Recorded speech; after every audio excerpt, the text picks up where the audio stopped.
This is the Rich Dad Stockcast with Andy Tanner, the show that kicks 401ks in the asphalt and teaches you to be the master of your own stock investing domain.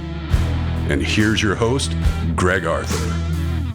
All right, thanks for joining the show. We're going to talk about you versus Wall Street today. And as always, we'll have Andy Tanner and his thoughts on how to beat Wall Street, because in my personal opinion, it's a little bit of an unfair game. So we need Andy to make it a little more fair, give us maybe an unfair advantage. But before we do that, I've been reading the comments, and a couple of comments in there were saying that they couldn't get access to Andy's free training, and that when they clicked on the link, it took them to the sales page of his actual course. So I just want to explain this real quick. You can definitely get Andy's course, but you can also get Andy's free training. If you click on the link in the notes, it takes you to a page where the first 4 buttons are Andy's free training. And the training is incredible, as I'm sure you know from listening to the show. If you go down further, you get access to Andy's actual course. So I just want to be very clear. You get access to both. You can get Andy's free training. You can get Andy's course. You just have to click the link in the notes. And then stop yelling at me in the comments. It's your fault for going down too low. I mean, what do you want me to do? Slow your mouse down. Jesus. Oops. I mean, shoot. Yeah, shoot. Sorry. Okay. Anyway, so that's my public announcement. And since we're talking about Andy, as you all know, Andy is phenomenal. So if you want to hear more Andy, click subscribe and things of that nature. I should have looked that up, how you do it on a podcast, but on YouTube, subscribe. Okay. So Andy, welcome to the show. As I said, we're going to talk about. Thank you. I'm if I die, not that anyone would show to the funeral. That's pretty presumptuous, but I would very much like you to eulogize me, because you're so nice every time we get together. So okay. Every time, you introduce me and I think, boy, this is the guy I'd like to eulogize me. That's pretty cool. So thank you. Greg. I'll be crying too hard, Andy. I won't be able to talk. There'll be snot down my face. So anyway, Andy, you versus Wall Street. I know everybody knows that Wall Street's got money and power and all this, intimidating things. But if you listen to David versus Goliath, we can overcome that. Mm-hmm. But I'm going to say they completely cheat. So I was looking at I read an article on accident about a software that helps make it fair. But I want to ask you a couple of ways they cheat. One, maybe tell me if it's cheating or not. And then I'd like to figure out how we can equalize the playing field. Is that fair? Yeah, absolutely. I'm ready. I'm all ears. You ready? Yeah. I didn't prep you for this at all, but all. The answer might be pretty boring. It might be, I don't know. That's possible. All right. Okay. When I'm trading on the stock market, I have set hours I have to follow. Like, the stock market is not open 24 hours a day for me. But the big mutual funds, the big dogs, they get after-hour trading. Is this correct? Well, they certainly, many of them can, but you can also create an arrangement with your broker for after-hours trading if you'd like to. You have to ask for it. And is there anyone can do that, or do I have to trade a certain amount to get that? Yeah, I think you just have to have a brokerage that offers it and say, hey, I'd like that option to do that. One of the most important after hours trades that I will make is in the futures market. If something really nasty is going on, I want to beta weight things, I might shorter go long a E-mini future. So yeah, I would say that let's talk about that even further though. Wall Street has resources.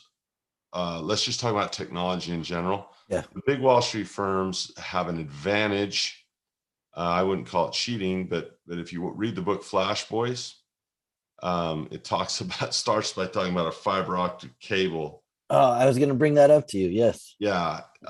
Because they're trading at the speed of light, and literally, going around a building would slow down the speed of light too much to get. So there's advantage technology-wise, algorithmically. They have computer programs that analyze and trade far beyond what a person could. We'll get to it probably later. I don't want to steal the thunder.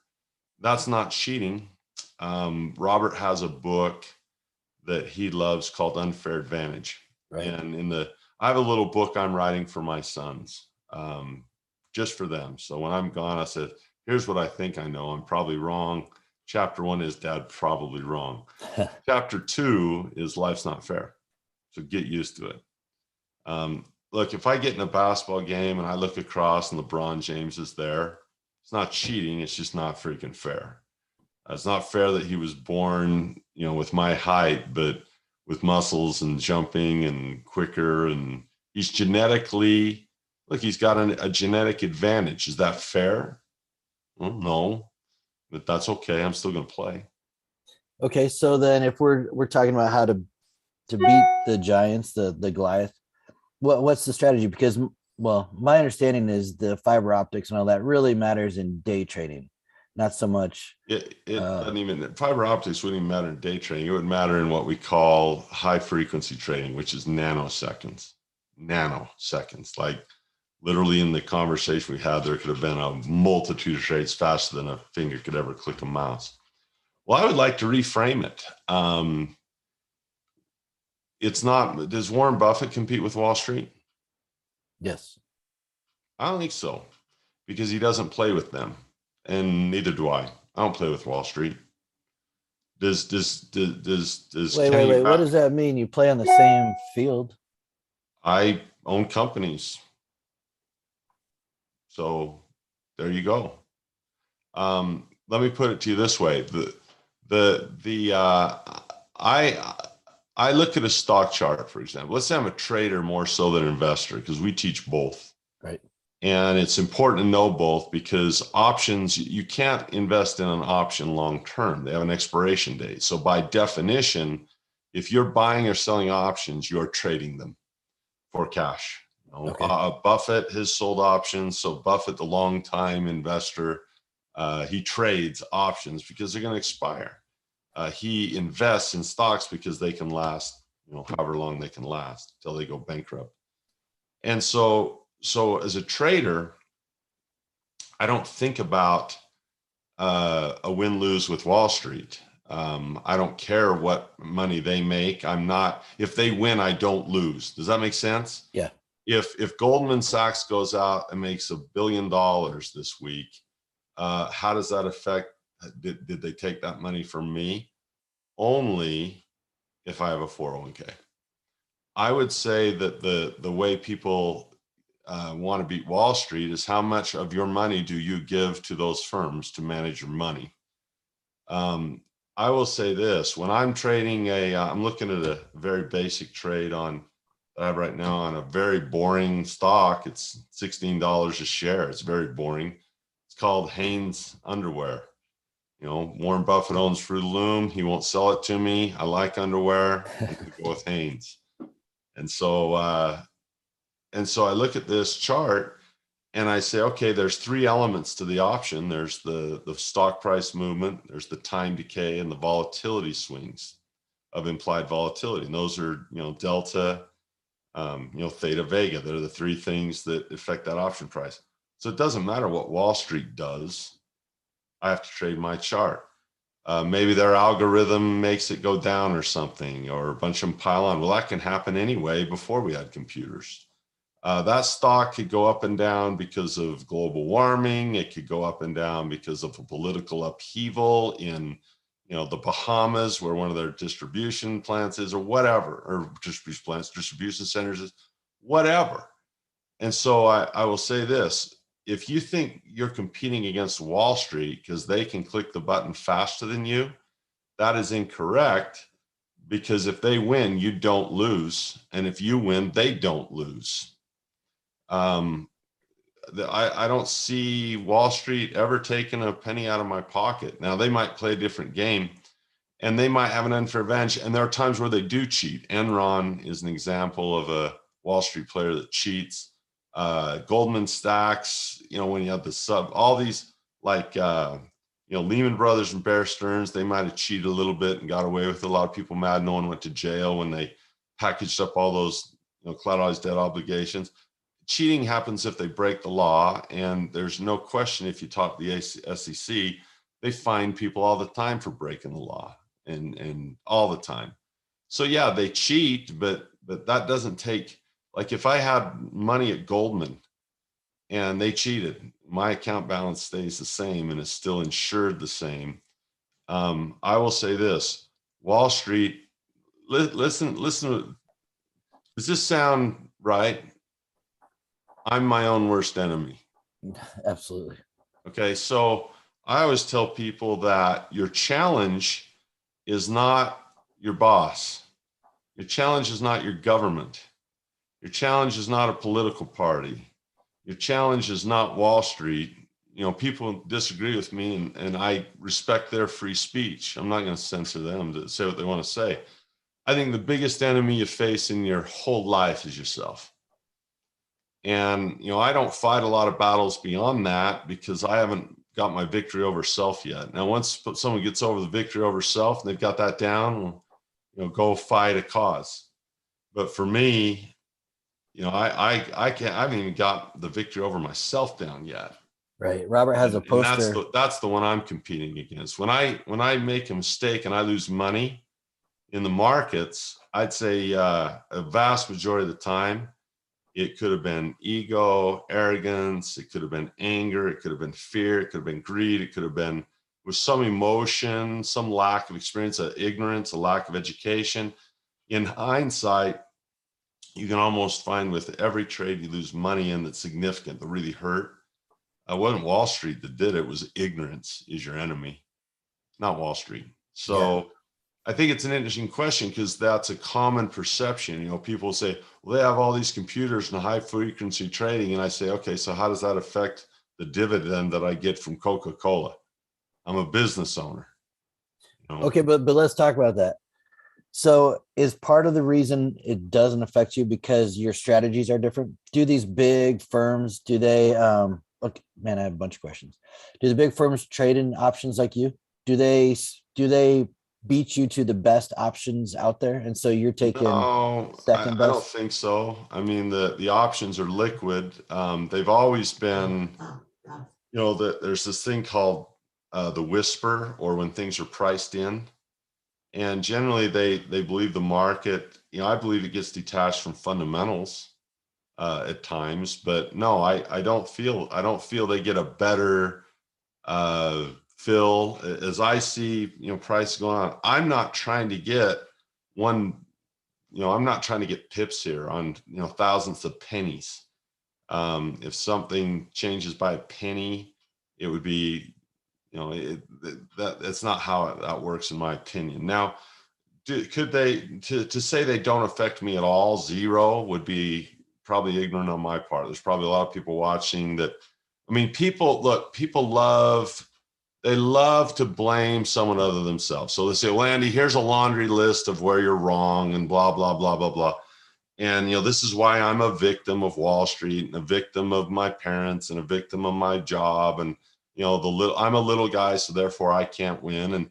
And I'm sure that we all have, for sure. I mean, I'm not discounting that. It is not a level playing field. I'm not saying that it's fair. I'm just saying that I have to deal with what I have in front of me.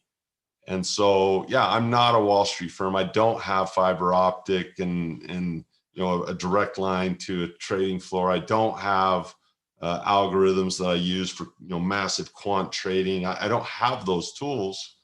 I guess I could pursue those tools if it was a goal, but I haven't seen a sufficient advantage beyond what I want to do. I think I can achieve all my goals doing what I'm doing. So I think the biggest competition where you fight Wall Street is if you get in a 401k, now you're competing with Wall Street. Now you're competing with Wall Street because they're going to control your money and they're going to take some of it and you're going to get some of it. So as soon as you hand your money to Wall Street as advisors, and that's what I mean by Wall Street, when you say, hey, you do this for me, now there is a bit of a win-loss because the more of your money they keep in fees, the less of it you get. And a lot of people don't investigate that unfair advantage and that competition because they don't have to take any risk. It's not cheating. It's just how it is. It's your money They're investing not theirs. So they don't have to take any risk, right? Number two, if it goes down, they still get their fee. You still pay the piper. They have so many people, they're going to get rich no matter what. It could end your retirement if if the crash happens at the wrong time. So when you partner with them, you're actually more of an adversary than when you say, look, I'm not going to give my money to you guys. I'm going to learn myself. I'm going to be like Warren Buffett. Warren Buffett doesn't pay, those types of things. He collects dividends from the companies that he owns. And as their stock price changes, his net worth grows. So his cash flow will come from option selling and from sales in the companies and from dividends in the public companies and stock prices that change. And in the businesses he owns that don't have stock prices, it's called operational cash flow, investment cash flow, and financial cash flow. So Okay, it's really the game you play. I want to That challenge makes you a little sense? bit. Yeah, but I got a little challenge here. You're talking about Okay. them managing your money, 401k, and I know this is a little bit of a off topic, but why not have them manage your money in 401k? They do have the fiber optics. They can do these micro trading. They do have all these computers that have all the fancy algorithms. They do get to trade after hours. They do have inside information. It sounds to me like, shoot, just give them your money. They'll take care of it. They have all these tools that I don't have. They're going to do a better job. Well, I would do the math. The idea is there's a book called The Random Walk Down Wall Street, which they postulate, I think incorrectly, that look, the S&P is when it's going to be.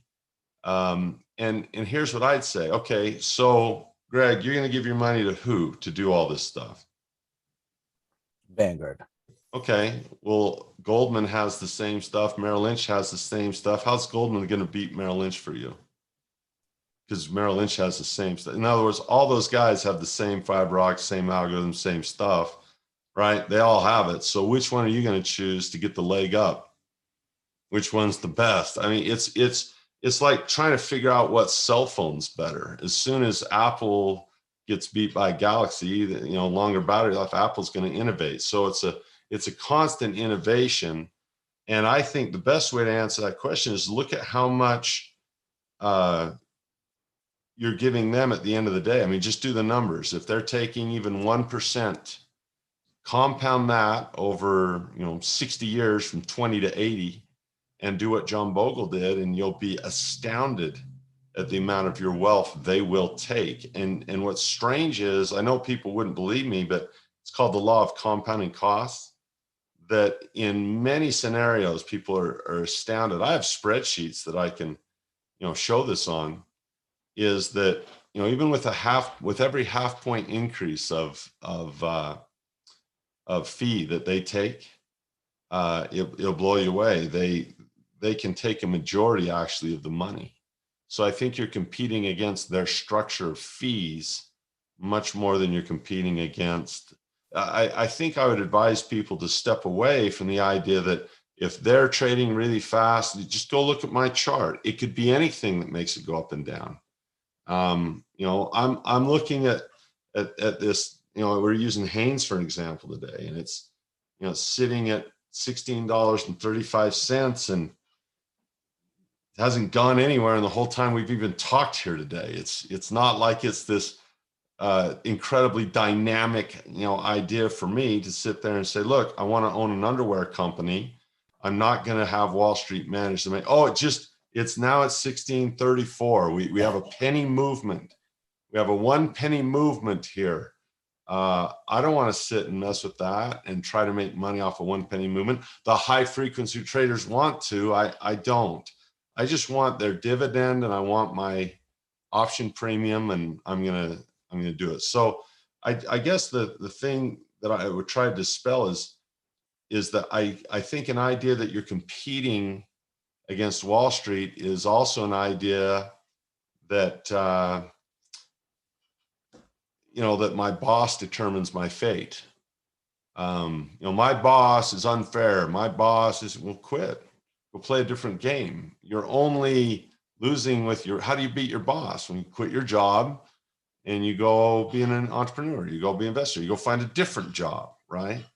And so if you don't like the fees that Wall Street charges, Why do they charge those fees? What justify those fees? Usually ignorance or laziness. Either I don't know how to trade or I don't want to do it. I'm willing to, like, I don't mow my own grass. I hire it done because I don't want to spend my time doing that. So do I lose? Are they winning? Because they're mowing my grass, and because no, it's kind of a fair trade. I think they mow the grass, they get the money. I don't have to mow the grass. I get the time. I lose the money, I gain the time. They lose the time, they gain the money. So it really is kind of an interesting idea. Look, there's a psychology to trading, Greg, that's very important, a context to it.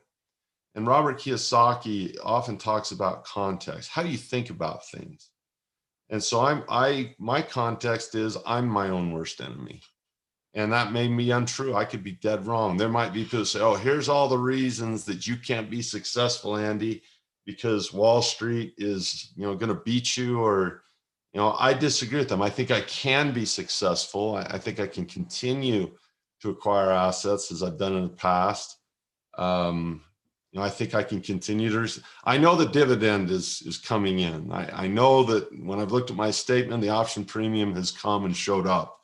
So I'm going to go with what I know, and I'm going to do my best not to get caught in the context of, well, I think people that are afraid to risk, I think people that are afraid to venture find a lot of comfort in saying, well, it's not my fault or my fear that's stopping me from venturing. It's my intellect. And I'm smart enough to know that Wall Street's evil and that they're powerful. And if they're evil and powerful, I'm good and weak. That's a game I don't want to play. I think that's the psychology they get into, because what if you can be successful? Well, then who's it on? What if you do have freedom to better yourself? What if you can own a company the same way Warren Buffett owns Coca-Cola? You can own Coca-Cola. You just own less shares, but the compounding is available to you as it was when he was born. He was born with the same amount of money that we were, relatively speaking. Does that make sense? Yeah, it does. So the idea, the way I would shift the question perhaps is, well, can you beat Wall Street? Can you have a victory over Wall Street? I would say, well, before I worry about the victory over Wall Street, let's get the real battle is the victory over self. And if someone says, hey, Andy, fight this war over here so you can be better or leave or get away from this war, I'd say the real war is between my ears. The real war is inside of here. Can I win that war? Yeah, Robert always says two things. He says, I've met my enemy and he is me. Oh, he has a poster of that. But he also says that there's no such thing as a bad investment, just a bad investor, which is really what you're talking about here. I love that mentality that's one of the reasons that I became a teacher, is not because I was Warren Buffett-ish or Warren Buffett-like and said, oh, I'm such a proficient trader. I mean, I'm an average trader that is, learning consistency, learning to deal with mistakes. And I can show people huge investments that businesses I've lost. Heartbreaking, tear extracting, brutal stuff. But as I look at myself now, in my midlife, we've got some assets through it all. We've been able to hang on to some of it. And it's a good feeling to have fought that. So the reason I started the Cash Flow Academy is I had a knack for making this stuff simple for some people. Not everyone, I can't help everyone, but for some people, they say, hey, I want to do this. I want it to be simple. It was my talent as a teacher that drove me to do it, because I knew in my own mind, I wanted to learn it. I didn't get it in school. I was angry that who can teach me this stuff? And so once I started to learn, I said, I can pass this on to other people. And often what makes people fail is it's not that Wall Street had fun. I don't know anyone personally that made a fortune out of nothing and lost it because they got in a fight with Wall Street and lost. It was probably mistakes. Of course, Wall Street will take your money if you give it to them. But if that makes sense, I think it's always comes down to our own ignorance, our own stuff. And I don't discount that there are probably some advantages Wall Street has, and but I just know that I believe I can own companies and buy stocks and buy real estate. And sometimes it's not fair. 2020, people quit paying rent. Is that fair? Well, is it fair that I still have to pay the mortgage when they don't have to pay their rent? Is that fair? But is it fair to make them pay the mortgage if they have no money? Is that fair? Is it fair for me to collect rent from people that now don't have a paycheck? Is that fair? I mean, I think you just kind of work with your tenants, and they work with you, and you work with your bank, and you figure it out. But I don't think it's about, I'm not as much of a conspiracy theorist as most. I think there are conspiracies. I'm not blind to that. I think there's evil people in the world that conspire. I just don't think that it's blatant enough that I can't buy this stock and have them pay me a dividend yet. Gotcha. So whether Wall Street exists or not, you can still, there's plenty to go out there and you can make your own.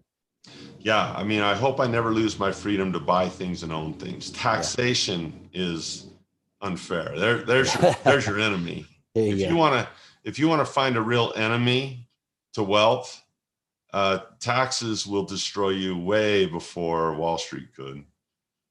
So I know I probably get some negative feedback, and I welcome that. I don't have all the answers. I'm sure I'm wrong in many cases, but I would just ask people to say, yeah, but on the whole, on the balance, where's the real battle?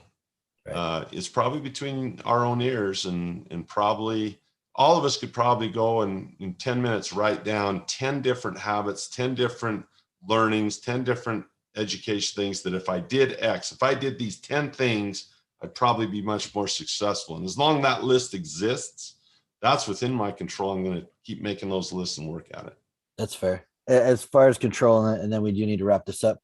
But you were mentioning like you could pay someone to mow your lawn and all that. And Robert also says, he says there's a lot of things in your life you can delegate away, but don't delegate your financial future. Yeah, he hates the mutual fund concept. Yep. The way I say it in my book, 401 Chaos, is I go, look, there are life skills and there are skills for hire, and each of us must decide what that is. I could hire someone to brush my teeth, but I think for me that's a life skill. I could hire someone to drive me around. I could hire a chauffeur, but for me that's a life skill. I can hire someone to do my root canal, skill for hire. Thank God. But when it comes to money, each person listening will have the opportunity to decide, is money going to be a life skill or skill for hire? In my opinion, I think, managing, investing money is part of our life skill set. It's not in the skill for hire set. Well, cool. Thank you. And that's why, Andy, you have your courses, and people, they are free. Click the link. There's both free and paid for. So, awesome. Andy, thank you. We have both. Yep. Yeah. Thank you for teaching us on the podcast, but also thank you for providing the free courses. Well, we provide the free ones in hopes people like us enough that they'd say, hey, I'd like to enroll as a student. And I think it's wise to, if you're really going to invest, in a teacher, get to know that teacher and his team. And don't just, go to Costco and get a free sample. Get a whole meal. Take an entire course. Spend some hours and find out if you even like financial education, or if you think, no, this is a skill for hire. I want to buy a mutual fund. It's up to what people want to do. That's the freedom, baby. All right, Andy. Thank you so much. Appreciate it. Love you, Greg. We'll see you. All right, love you too. Bye.